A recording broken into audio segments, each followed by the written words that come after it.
Everyone, this is part 5 of the video. In this video, we analyze the answer book of Rajeshwari Sube AIR 2 of 2025. So, let's start from question number 5E.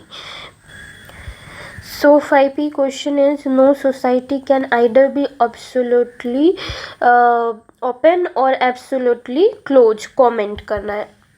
तो यहाँ पे इस question में तीन demand है. पहला demand है कि एक्सप्लेन करो कि ओपन सोसाइटी क्या होता है. दूसरा कि क्लोज सोसाइटी क्या होता है. तीसरा जस्टिफाई करना है कि why no society is completely open और कम्प्लीटली क्लोज. ठीक है. तो अब इंट्रोडक्शन में उन्होंने ओपन सोसाइटी को डिफाइन किया है और क्लोज सोसाइटी को डिफाइन किया है. यहाँ पे ओपन सोसाइटी के लिए उन्होंने जो कीवर्ड्स दिया है, social mobilization, achievement and merit. Okay. Close society के लिए उन्होंने एग्जाम्पल दिया है, जो उन्होंने बोला है कि एस्क्रिप्शन और एग्जाम्पल दिया है कास्ट का, और यहाँ क्लास का एग्जाम्पल. Good contrast. अब उन्होंने ट्रांजिशन किया तो उन्होंने लिखा है कि however neither open nor close society is absolute. Case study और फील्ड स्टडी. तो उन्होंने अब एविडेंस देना शुरू किया है. तो अब एविडेंस में वो केस स्टडी और फील्ड स्टडी का एविडेंस देगी. ये उन्होंने पहले इस लाइन में बता दिया है. मुझे इनका सारे अभी तक जितना भी मैं आंसर पढ़ी हूँ, इनका सबसे बेस्ट चीज़ जो मुझे लगता है कि ये बहुत अच्छे से डायमेंशन के बीच में ये कनेक्टिंग लाइन बहुत अच्छा देती हैं. अब अगर बात करें एविडेंस 1 केस स्टडी 1, तो यहाँ पे डेविड ग्लास स्टडी का उन्होंने केस स्टडी दिया है. उन्होंने बोला है कि स्टडी शो करता है इंटरजेनरेशन मोबिलिटी एक्सीलेंट. तो 10 मार्क्स के क्वेश्चन में उन्होंने बहुत अच्छे तरह से एम्पेरिकल एविडेंस देना काफ़ी सही है. एविडेंस 2 उन्होंने पूरा दिया है. एविडेंस 2 ये रहा. इनको वो केस स्टडी 1 या केस स्टडी 2, अच्छा फील्ड स्टडी 1. ओके. तो फील्ड स्टडी 1 में उन्होंने MN श्रीनिवास का फील्ड स्टडी दिया है कुर्ग सोसाइटी के बारे में. उन्होंने इनका MN श्रीनिवास का जो कीवर्ड्स है, संस्कृताइजेशन के बारे में बात किया है. ये बताता है कि कास्ट जो है वो परफेक्टली क्लोज नहीं है. उसके बाद उन्होंने एविडेंस 3 दिया है कि मॉडर्नाइजेशन प्रोड्यूस्ड होता है मोबिलिटी.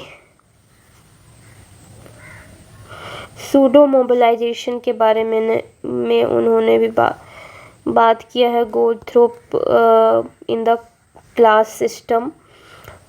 नाइस. उन्होंने कंक्लूड किया है कि neither class nor caste is fully open और क्लोज. डायरेक्ट है.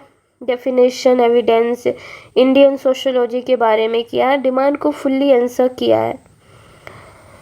जहाँ पे मोबिलिटी की बात हो रही है वहाँ सोरोकिन करके सोशोलॉजिस्ट हैं, थिंकर हैं, उनको मेंशन करना चाहिए था.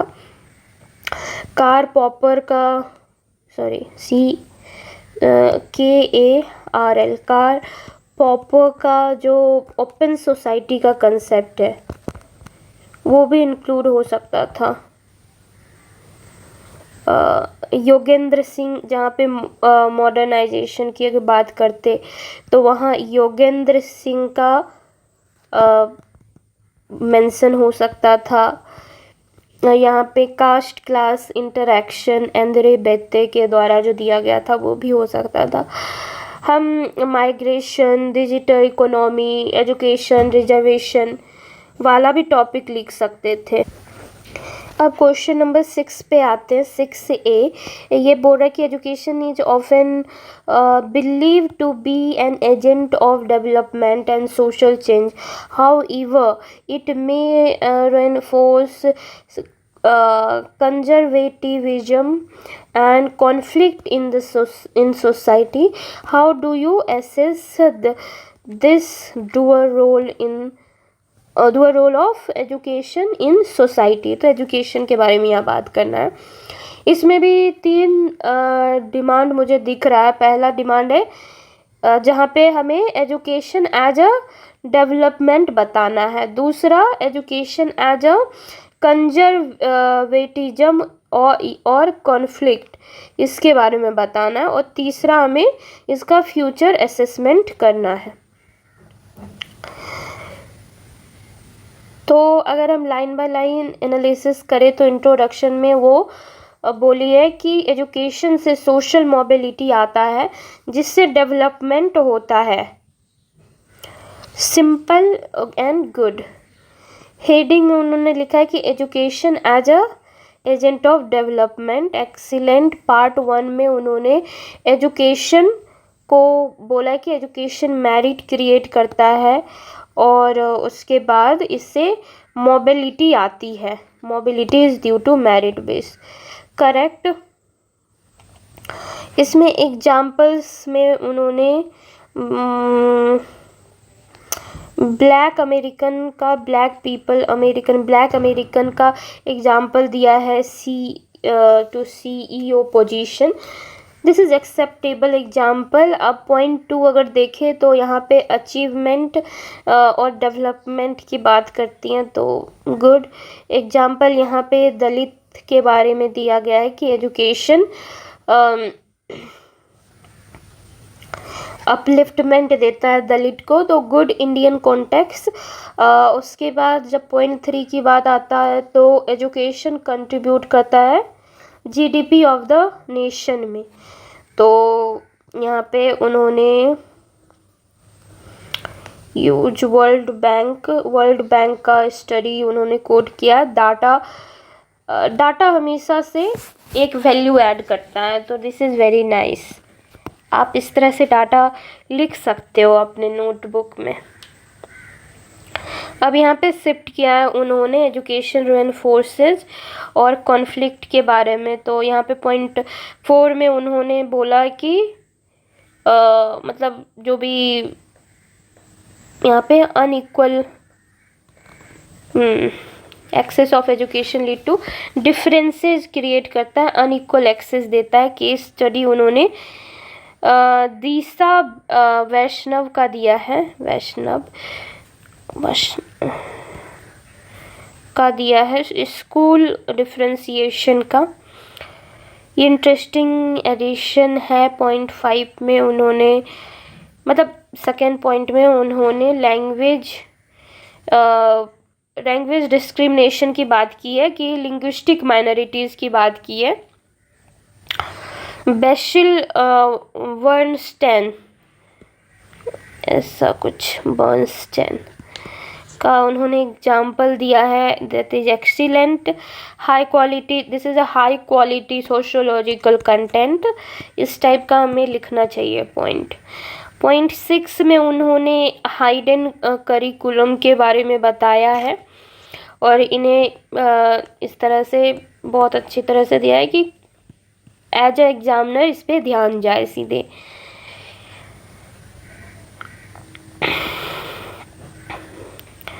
ये कंक्लूजन में उन्होंने बोला है कि एजुकेशन इम्पॉर्टेंट है पर इसके पास डिसफंक्शन भी है, तो बैलेंस कंक्लूजन उन्होंने बोला है। तो इसमें उन्होंने फंक्शनलिज्म और कॉन्फ्लिक्ट दोनों के बारे में बताया, केस स्टडी दिया है, थिंकर्स का नाम दिया है। अगर मैं बात करूँ तो अगर मैं इसमें बात करूँ तो यहाँ पे उन्हें बोला गया है कि However, it influences how do you access this dual assess future एस्टिनेशन की बात करें, dual role in the education society. तो ये वाला डिमांड उन्होंने कहीं ना कहीं एड्रेस नहीं किया है, बेयरली उन्होंने टच किया है। उनको NEP के बारे में इंट्रोड्यूस करना चाहिए था, AI के बारे में बात करना चाहिए था, डिजिटल एजुकेशन के बारे में बात करना चाहिए था, लाइफ लॉन्ग लर्निंग के बारे में, एडटेक के बारे में बात करना चाहिए था, स्किल इकोनॉमी के बारे में बात करना चाहिए था। तो कहीं ना कहीं ये डिमांड मिसिंग है ये आंसर में। बेटर थिंकर्स का इंक्लूड वो मेंशन कर सकती थी, दरखाइम जो वो हर टाइम मेंशन करती है अपने आंसर में, वो यहाँ पे मेंशन हो सकता था एज अ फंक्शन के तौर पे। और Parson as a functionalist introduce हो सकते थे। मेरिटोक्रेसी की भी बात हो सकती थी। डिजिटल डिवाइड जहाँ पे उनका कॉन्फ्लिक्ट जहाँ पे कॉन्फ्लिक्ट की बात हो रही थी, वहाँ पे डिजिटल डिवाइड की बात हो सकती थी। उसके बाद हाँ बस यही। बाकी अब क्वेश्चन नंबर 6B का देखते हैं। 6B Describe Telker-Parson theory of social system. Explain the dynamic of moving equilibrium taking state as a social system. तो इस क्वेश्चन में दो डिमांड है, पहला है थ्योरी ऑफ सोशल सिस्टम और दूसरा की मूविंग इक्विलिब्रियम। ठीक है, तो यहाँ पे देखिए तो इसका इंट्रोडक्शन पहले देखते हैं। तो इंट्रोडक्शन में उन्होंने पार्सन को इंक्लूड किया है एज अ फंक्शनलिस्ट और होल सोशल सिस्टम के बारे में बताया। उसके बाद social system with need and prerequisite to be the fulfil. एक तरह से सोशल सिस्टम का यहाँ पे सोशल सिस्टम का उन्होंने डिफिनेशन दिया है। Four system see right, four system that is this, four system that is very very important, ये तो लिखना ही था, तो उन्होंने इसको मेंशन किया, दैट इज ग्रेट। अब उन्होंने एक्सप्लेन किया है फंक्शन को, सारे पॉइंट को उन्होंने अब एक एक करके एक्सप्लेन किया है। Okay, that is nice. अब यहाँ पे ट्रांजिशन किया है इक्विलिब्रियम पे उन्होंने, और यहाँ पे 4 AGIL मॉडल दिया है। This is also very important. उन्होंने ड्रॉ किया है, पिक्टोरियल रिप्रेजेंटेशन दिया है। A stand for adaptation, goal orientation, and this is I will be here, L will AGIL integration, and यहाँ पे रिटेंसी होना चाहिए, तो ओके। अब उसके बाद ये इन सबको उन्होंने एक्सप्लेन किया है। ओके, उसके बाद उन्होंने अब क्या किया है कि चेंज सिस्टम एडेप्ट।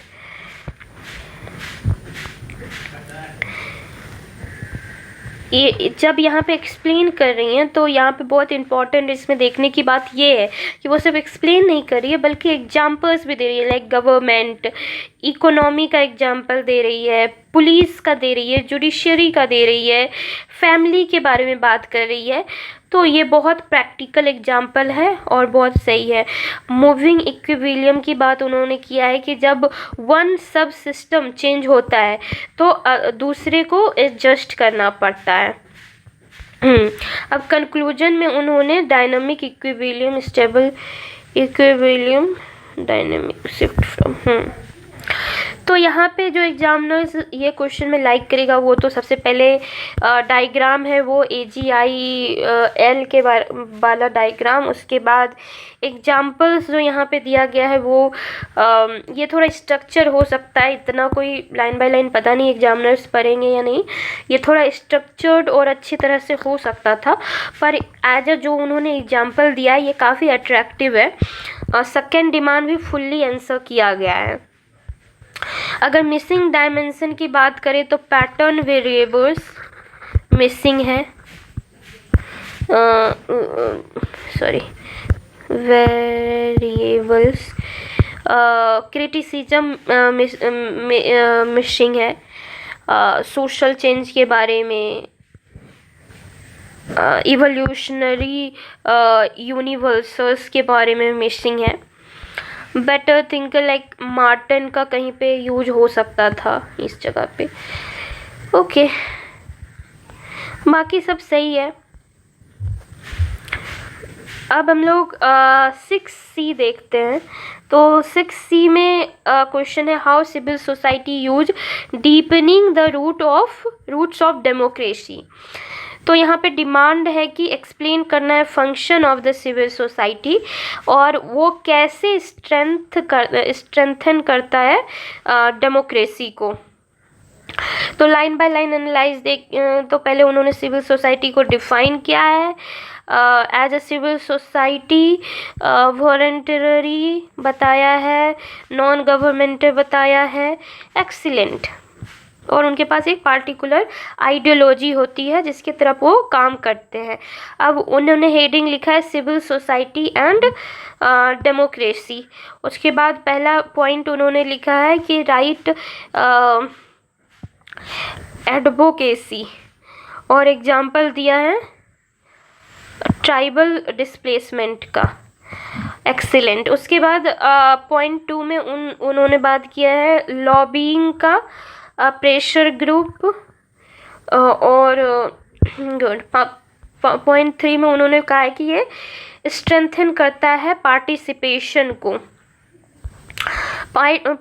पॉइंट 4 में उन्होंने बात किया है कि वो ब्रिज करता है gap between government and citizen, public और सिटीजन के बीच में। उसके बाद एग्जाम्पल उन्होंने स्वच्छ भारत का एग्जाम्पल दिया है। पार्ट पॉइंट 5 में रिसोर्स मोबिलाइजेशन की उन्होंने बात की है, और फिर कंक्लूजन में उन्होंने बोला है कि सिविल सोसाइटी जो है वो डेमोक्रेसी और पब्लिक अवेयरनेस को स्ट्रेंथन करता है। मिसिंग डायमेंशन की बात करें तो यहाँ पे रॉबर्ट डल का यूज आराम से हो सकता था, हेबरमस का एज अ थिंकर यहाँ पे इंक्लूड हो सकते थे। उसके बाद current examples like MKSS, RTI movement, मजदूर किसान शक्ति संगठन, it is a very famous, सारे मटेरियल में भी ये सब दिया हुआ है, तो ये इंक्लूड कर लिया जाता तो सही रहता। एसोसिएशन फॉर डेमोक्रेटिक रिफॉर्म, ये सब एग्जाम्पल्स दे सकते थे कि सिविल सोसाइटी क्या क्या काम कर रहा है। बाकी इन्होंने एग्जाम्पल दिया है, दैट इज़ आल्सो गुड, पर अगर ऐसा करेंट टाइप का एग्जाम्पल होता तो और अच्छा होता।